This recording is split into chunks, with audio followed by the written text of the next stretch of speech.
எல்லாருக்கும் தெரிஞ்ச கதை தான், காக்கா பாட்டி வடை கதை. ஆனால் அதவே என் குழந்தைக்கு நான் மாற்றி சொல்லி பார்த்தேன். ஒரு ஊரில் ஒரு காக்கா, ஒரு யானை, ஒரு குட்டி பையன், 3 பேரும் காட்டு வழியாக நடந்து போயிட்டு இருக்கும்போது அந்த குட்டி பையனுக்கு பசி எடுத்தது.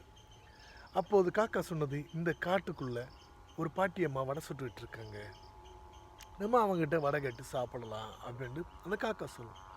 யானையும் காக்காவும் குட்டி பையனும் 3 பேரும் சேர்ந்து அந்த பாட்டியிடம் வடை கேட்பாங்க.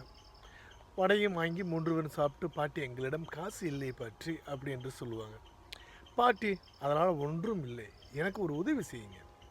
மழை காலம் ஆரம்பிக்க போது எனக்கு காஞ்ச விறகு வேணும், இந்த காட்டுக்குள்ளே என்னால் தேடி அலைஞ்சு எடுத்துகிட்டு வர முடியாது, அதனால் நீங்கள் எடுத்துகிட்டு வாங்க என்று சொல்லுவோம்.